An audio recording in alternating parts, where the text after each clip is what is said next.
The leader of the opposition is a liar and cannot be trusted. I lost money in Cash Plus and Olint. However, the PNP accepted and received $1 million from Olint. He has no credibility to talk about Ponzi scheme. They benefited from the Ponzi scheme to fund their election campaign. He questions my wife's integrity about development. My wife and my family are hardworking Jamaicans. We started off with taxes like many other Jamaicans, and I have worked hard.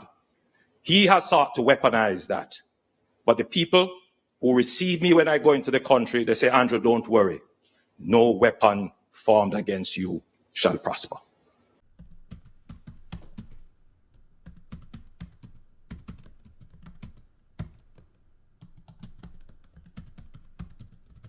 The hollowing out of the middle class is an act of the PNP.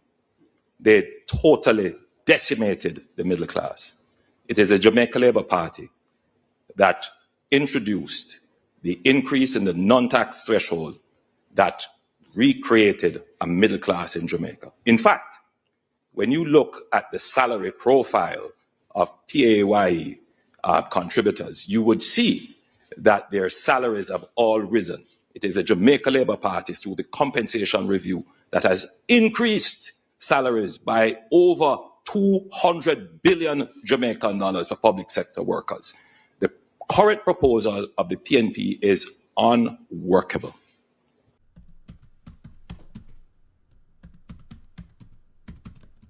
Corruption is a serious problem in our country, and corruption requires strong leadership. From my position as Prime Minister, I have taken action against any member of my political party that has been involved or accused of anything that suggests corruption. In my own case, I have been investigated for a year with an expert forensic auditor. The findings of that report have suggested no corruption. There have been no charges. Every aspect of my report, every aspect of my personal life and my personal financial details are in the public domain. I am the politician about which Jamaica knows the most.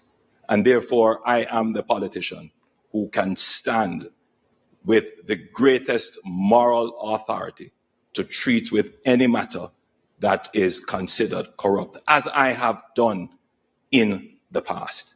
And I want to give this assurance to the Jamaican people that you know me, you know about me, you can trust me, and you know that I stand against corruption.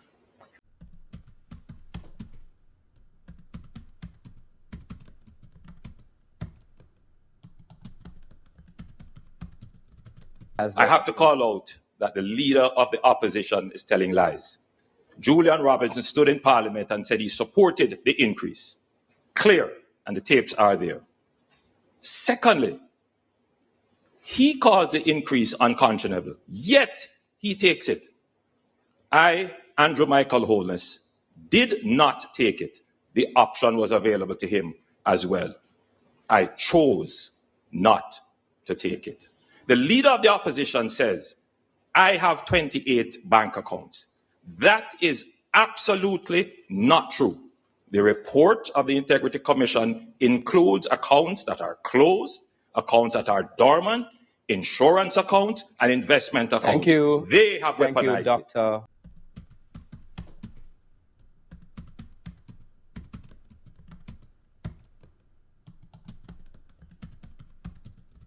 But since I have some time, let me also address some other issues about the leader of the opposition. In my own Integrity Commission report published in Parliament, there are no findings of corruption. All my assets are in Jamaica, and I have declared everything to the Integrity Commission. The leader of the opposition, however, also had a report from the contractor general previously, which found that they benefited from public resources in an irregular way. They termed it a sweetheart deal. In my report, there is no such thing. None of my resources are ever connected to any public funds or any public resources. However, for the leader of the opposition, the report was very clear that their operations were considered to be irregular and a sweetheart. Thank you, Dr.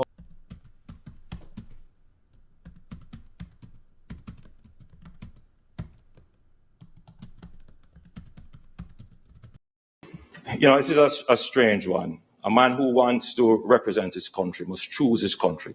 He doesn't need to ask anyone. He should choose. And that's why we say we choose Jamaica. It is indeed of concern that it was not until your 40s, when you were becoming a minister of government, that you sought to have a Jamaican passport. It is not your birth that makes you Jamaican. It is the choices you make for your country, including supporting a process that would make a Jamaican head of state here, including getting a Jamaican passport.